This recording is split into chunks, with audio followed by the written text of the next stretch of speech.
आप सभी लोगों का एक बार पुनः स्वागत है, अभिनंदन है, नमस्कार है।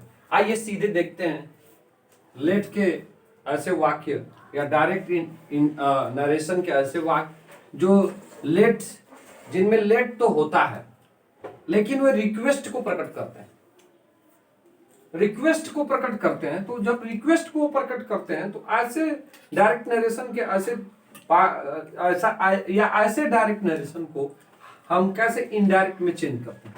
इसके लिए रूल आप देख सकते हैं। यहाँ पर रूल जो होता है या तो यहाँ पर जैसे इस उदाहरण को आप देख लें, ये रिक्वेस्ट को प्रकट कर रहा है। कैसे? उदाहरण के माध्यम से समझने की कोशिश करें। Just trying to understand with the help of the example.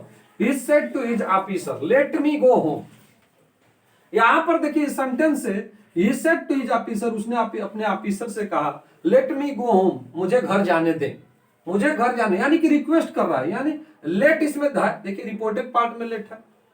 तो इसको जब ऐसे डायरेक्ट नरेशन को हम इनडायरेक्ट में चेंज करते हैं तो हम करते क्या है? कुछ नहीं करते। सेड टू के बदले तो रिक्वेस्टेड लग जाएगा क्योंकि रिक्वेस्ट का भाव दिखा रहा है, पहले ही बता दिया गया। I have already mention this rule कि सेड टू को हम रिक्वेस्टेड में बदल देंगे इसके भाव के अनुसार।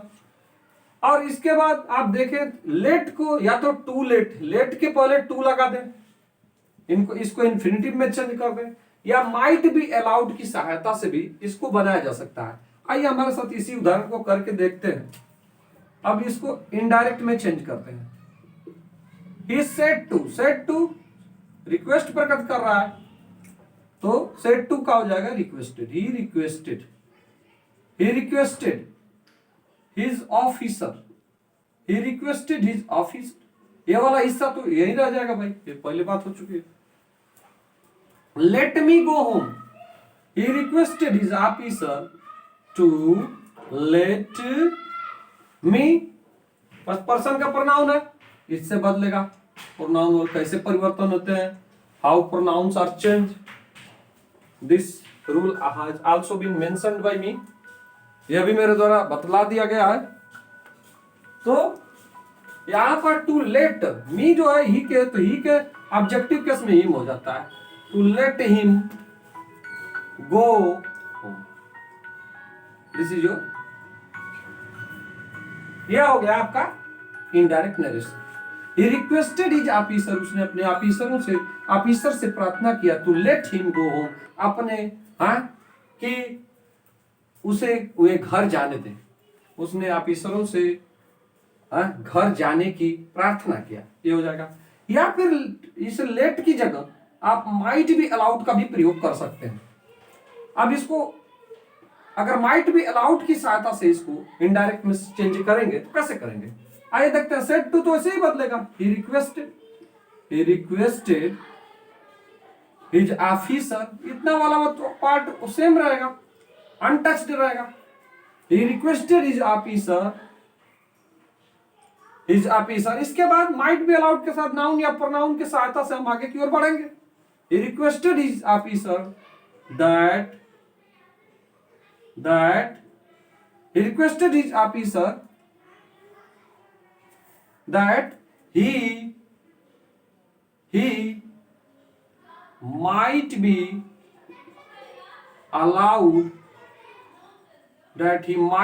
allowed to go home।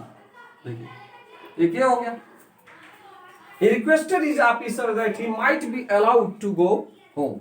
इस तरह बन जाएगा ये, that he might be allowed to go home। that का प्रयोग कर देंगे, यहाँ कॉमा हटा के that का प्रयोग करेंगे, या लेट के स्थान पर that का। इसके बाद ये ऑब्जेक्टिव केस में है, लेकिन ही ऑब्जेक्टिव के इससे सब्जेक्टिव केस में बनेगा।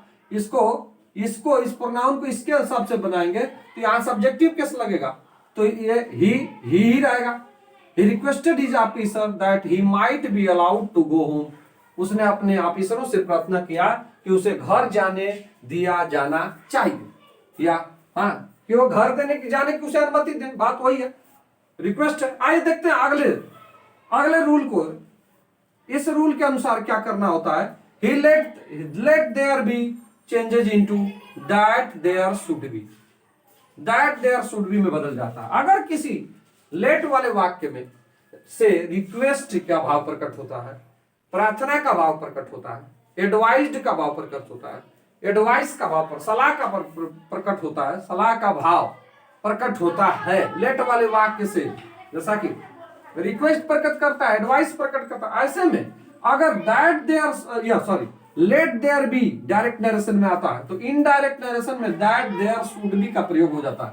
आइए देखते हैं उदाहरण के माध्यम से इसको स्पष्ट करते हैं। यहां पर हमने एक उदाहरण लिया है, दो उदाहरण मैंने लिया है, इस उदाहरण को ऊपर ले लिया जाएगा क्योंकि दिखाई नहीं देगा। He said to me that there be no inquiry into my case. He said to me that let there be no inquiry into my case. उसने मुझसे कहा कि मेरे केस की कोई inquiry, let there be no inquiry, inquiry नहीं होनी चाहिए, यानी कि ये वो रिक्वेस्ट किया तो सेड टू द रिक्वेस्टेड में बदल जाएगा इनडायरेक्ट नरेशन में। इसको ये सेड टू द, यहां पर इसके भाव के अनुसार ये सेड टू बदला जाएगा। हाँ, इंपरेटिव सेंटेंस है, ये भी लेट वाला इंपरेटिव सेंटेंस है। या ऐसे वाक्य डायरेक्ट नरेशन के ऐसे वाक्य जिसमें लेट आता हो, जैसे या इंपरेटिव सेंटेंसेस के ऐसे वाक्य जिसमें लेट आता हो। सही है भाई। he requested me, देख लीजिएगा इसको, he requested me। अब क्या हमने बताया, लेट देयर बी, अगर let there be direct narration का let there be direct narration में आया, let there be changes into that there should be, यानी कि लेट देयर बी इसमें आया तो ये बदल जाएगा, he requested me that there should be no inquiry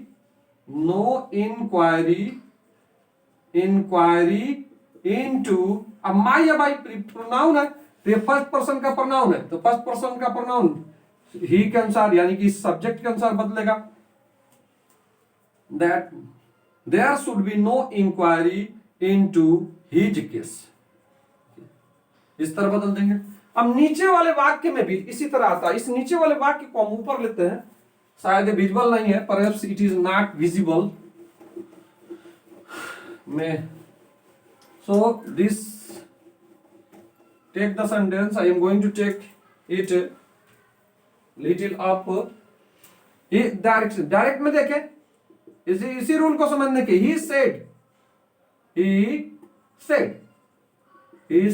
क्या said, let there be no talk about her, let there be no talk about her. एक बार फिर रिक्वेस्ट का भाव आ रहा है, let there be no talk about her, let there be no talk about हर।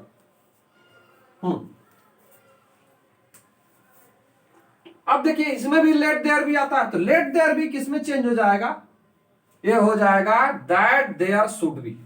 ये ध्यान रखिएगा, just set it in your mind और just memorise it that let there be is substituted by that there should be, कि let there be that there should be द्वारा हटा दिया जाता है while changing direct narration into indirect narration, जब हम direct narration को इनडायरेक्ट में बदलते हैं। आइए करते हैं इसको, नाउ डू विथ मी और अलोंग मी।